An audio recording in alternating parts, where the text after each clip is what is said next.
Welcome back to the Behind the Print podcast, where we feature industry leaders and uncover the creative minds and their businesses within the world of professional printing. Our mission is to provide you with inspiring, actionable resources that elevate your business projects and accelerate your journey to excellence in profit and in print. Today, I'm joined by the owner of Allie Richards Photography, Allie Richards. Welcome to the podcast. Hi, Connor. How are you? I'm good, thanks. Thank you for joining us. Thank If you. you're ready, if you're ready, let's just dive right in. Sound good? Sounds good. So tell me a little bit about yourself and what you do. So, I am a full-time landscape and nature photographer living here on Cape Cod, Massachusetts on a year-round basis.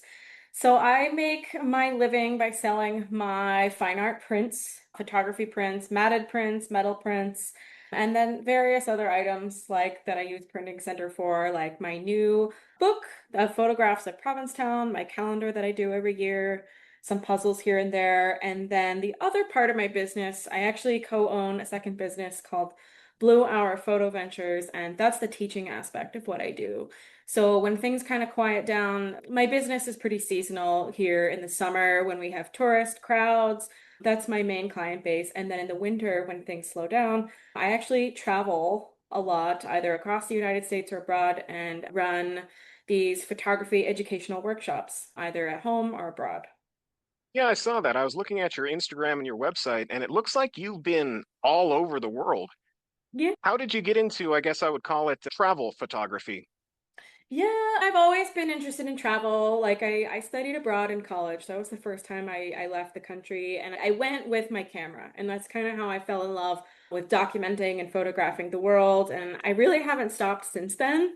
So ever since, since I really started taking photography seriously in terms of a career, I have always been trying to figure out how can I marry those two things together, selling my artwork and also getting to travel. So the teaching aspect kind of it became just natural in how to do those two things together. When you started traveling abroad in college, where was the first place you went to? I studied abroad in Italy. I didn't go to Rome or Florence, but I studied actually in Perugia, so a little town in between the two, and I did not know that they didn't speak English.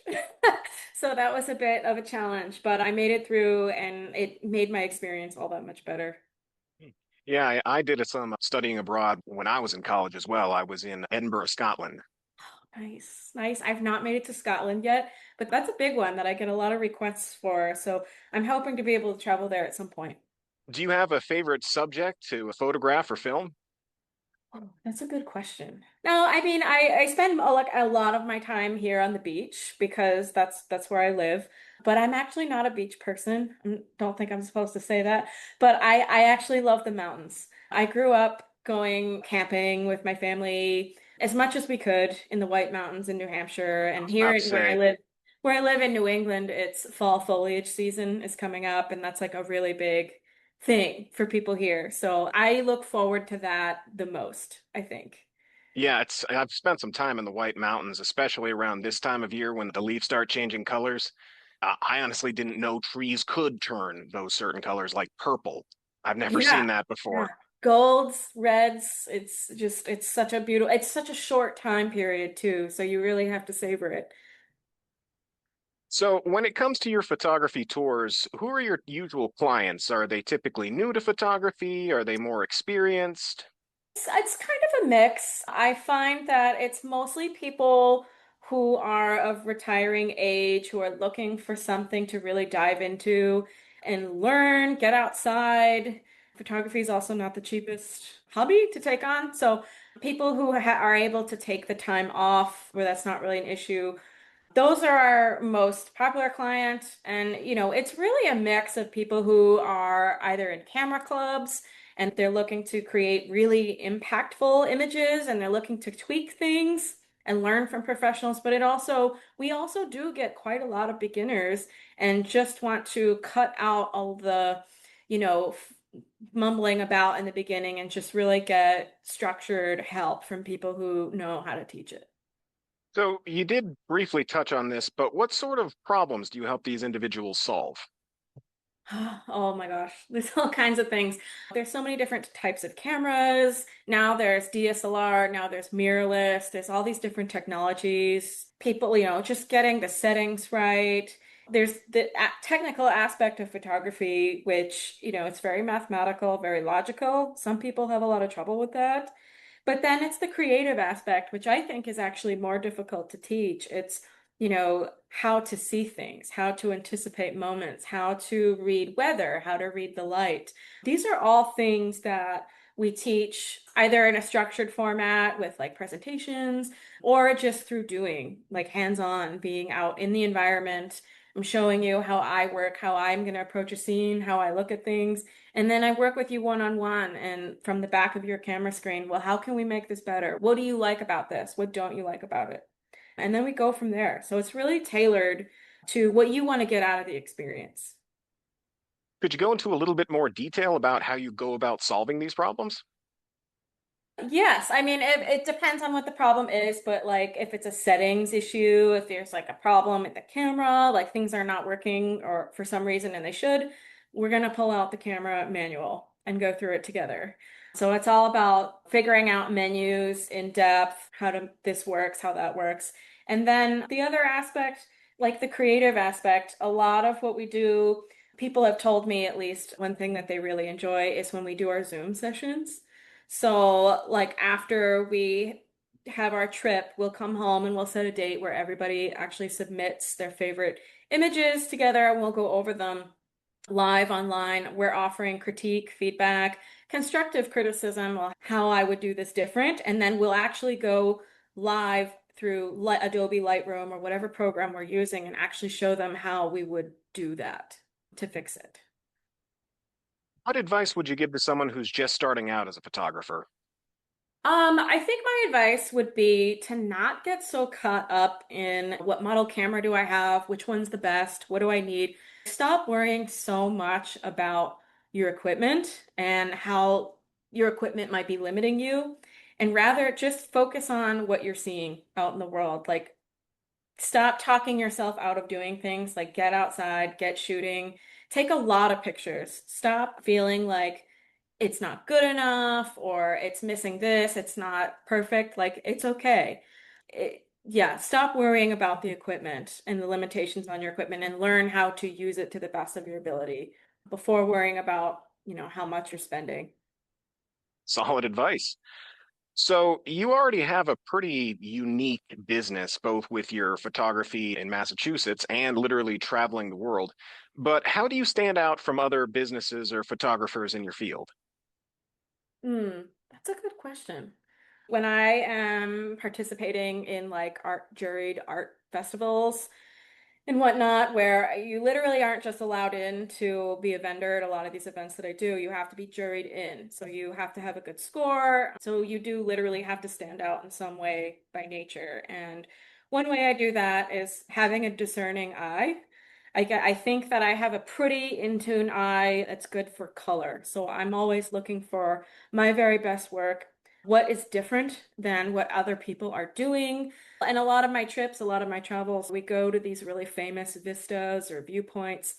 And when I'm photographing these places that have been photographed 1,000 times, I'm always asking, well, what can I do differently? What can I contribute back to the world of photography and interpret this a little bit different? And I think that comes through in my work, and I think it comes through in my teaching. And I think that's why we have so many repeat customers. I think that they like the way that I teach, that I get down on their level and then teach them something new that no one else is going to teach them. Sounds like a very personalized experience. Yes. Yeah, our groups are like we take 6 to 8 people maximum.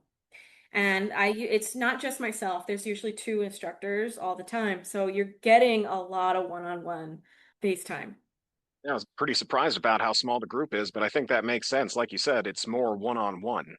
Yeah, I know a lot of photographers who run these groups, and I think that's the trend is people don't want to be stuck on a bus with 30 people to be rushed through from place to place because the bigger the group, the longer it takes to do anything. We eat dinners together and it takes a lot of time. 6 to 8 is like the perfect number where by the end, everybody becomes friends. They want to travel together again. But any bigger than that, I think people start to feel lost or like they don't want to ask questions.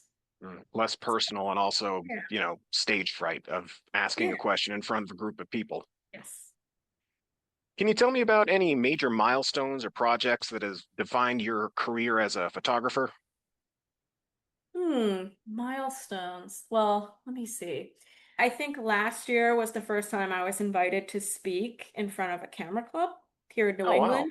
England. So that's always scary. I hate public speaking. It's not like my strong suit. I'm kind of a nervous person. I hated making presentations in school. So it kind of felt a little bit like being in school again. But I was invited by one of the most prestigious camera clubs here in New England to speak on a topic that they knew I knew a lot about. I didn't even have a presentation created yet, but they knew they wanted me to do it. So I stepped up and did it, and it was great, and I had a great time. And then since then, my name is spread around New England, and I get asked by camera clubs every now and then to either present or to be a judge at their print competitions. So that was a pretty big milestone for me. Another one in terms of my work, I guess, is my book that I made. So this is Turned brand out new. great. Yeah. Yeah, oh, it's hard to see in the blurring. It's a small one. It's my first foray into self-publishing, but I'm very proud of it. It took a lot of time. I psyched myself out a lot about whether I had enough work to even do such a thing, but I pushed myself into doing it, and I'm pretty proud. So I'm hoping to make more in the future, but that's the first one. So Well, it looks really good. You thank you. mentioned you were invited to speak at a very prestigious photography club. Can you tell me the name of that club? That is the Greater Lynn Photographic Association in Lynn. So I think they're one of the oldest camera clubs in the country. They have, I think, over 400 members, and they own their own building even, which that's like pretty unheard of for as far as camera clubs go. And they are very, very competitive. So they have very active membership. Well, congratulations on being selected. That's quite the achievement. Thank you. Can you tell me about any challenges that are holding you or your business back right now? I think my biggest challenge, I know for the teaching aspect for Blue Hour, I think the hardest part is getting out of, like, I love New England and like, because that's where I am, that's where I'm talking to people and I'm meeting people and they're seeing who I am and how I teach. I love New England. I love all my clients here, but it's hard to break out of that box. So like I do have customers, on the West Coast, sometimes like people from Oregon, the Midwest will once in a while join me on a trip, but it's hard to break out of these algorithms that we have now, like on Facebook and Instagram. They kind of limit you in. So to get out of that and get reach to reach new people, and convince them that they want to travel with me is tough. Imagine. Can you tell me about how print has helped elevate your business? I have one of your projects right here, your most recent calendar, and it turned out great. Yeah, yeah. So, I've been doing calendars every year for the last like, I don't know, 6 or 7 years. And since I moved here to the Cape full time, I've kind of focused in my print selections for my calendar to be focused just on the Cape.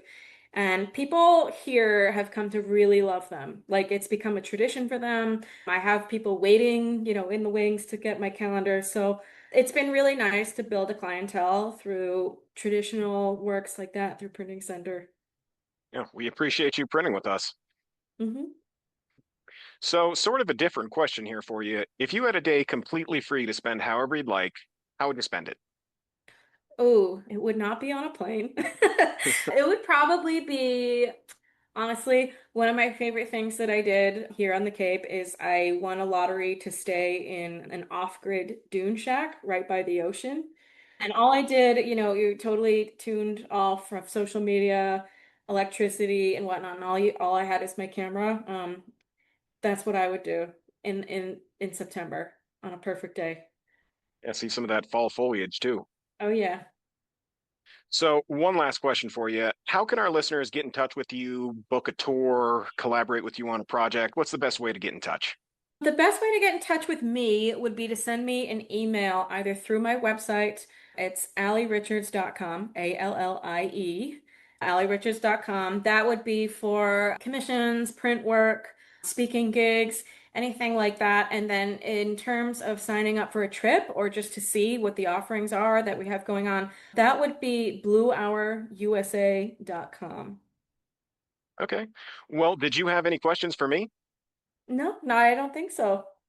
All right. Well, I'd say that's a wrap on another episode of Behind the Print. Thank you to our listeners for joining us as we explored the artistry and innovation of the printing world. Remember, having a strong vision, building the right strategy, and using tools like print to amplify your message will make your brand stand out from the crowd. If you enjoyed today's episode, be sure to get your sample pack today from printingcenterusa.com and share it with your fellow business enthusiasts. Until next time, keep those creative sparks flying, and remember, there's always more to discover behind the print.